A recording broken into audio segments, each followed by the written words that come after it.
নারায়ণগঞ্জের রূপগঞ্জে জেলা ছাত্রদলের সাবেক সাধারণ সম্পাদক জুবায়ের রহমান জিকুর নেতৃত্বে সন্ত্রাস, নৈরাজ্য, চাঁদাবাজ ও দখলদারদের বিরুদ্ধে বিক্ষোভ মিছিলে দুর্বৃত্তদের হামলার ঘটনা ঘটেছে। এ হামলায় কমপক্ষে ২০ জন ছাত্রদলের কর্মী আহত হয়েছে। বুধবার বিকেল ৫:৩০টার দিকে উপজেলার ঢাকা-সিলেট মহাসড়কের ভুলতা-গাউছিয়া এলাকায় এ ঘটনা ঘটে। জানা যায়, বিকালে ঢাকা-সিলেট মহাসড়কের বলাইখা এলাকা থেকে জেলা ছাত্রদলের সাবেক সাধারণ সম্পাদক জুবায়ের রহমান জিকুর নেতৃত্বে প্রায় কয়েক হাজার নেতাকর্মী সন্ত্রাস, নৈরাজ্য, চাঁদাবাজ ও দখলদারদের বিরুদ্ধে বিক্ষোভ মিছিল বের করে। মিছিলটি ভুলতা-গাউছিয়া এলাকায় পৌঁছলে ৫০ থেকে ৬০ জন লোক দেশীয় অস্ত্রশস্ত্র নিয়ে মিছিলে হামলা করে মিছিলটি ছত্রভঙ্গ করে দেয়। এ সময় হামলাকারী কমপক্ষে ২০ ছাত্রদল কর্মীকে পিটিয়ে আহত করে। এ সময় তারা ২টি দোকান ভাঙচুর ও লুটপাট চালায়। আহতদের স্থানীয় বিভিন্ন হাসপাতালে চিকিৎসা দেওয়া হয়েছে।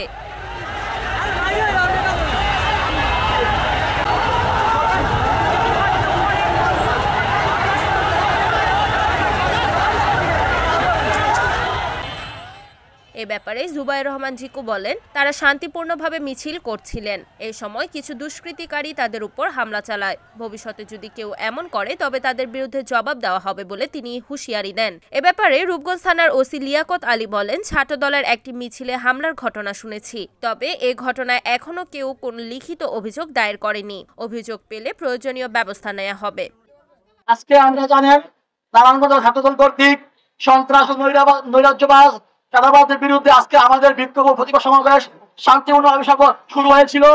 কিন্তু মিছিলের মাঝখানে নৈরাজ্যকারী ও সন্ত্রাসবাদীদের তারা হামলা করেছে। সমাবেশ পণ্ড করার যে দুঃসাহস দেখিয়েছে, তারা আজকের এই সমাবেশের ছাত্রদলের নেতৃবৃন্দ তাদেরকে প্রতিহত করে তাদেরকে দাঁত ভাঙার জবাব দিয়েছে। বলতে চাই, ভবিষ্যতে কোনোদিন যদি এই সমস্ত কাজ করা হয়, আমরা তাদেরকে উচিত জবাব দিব।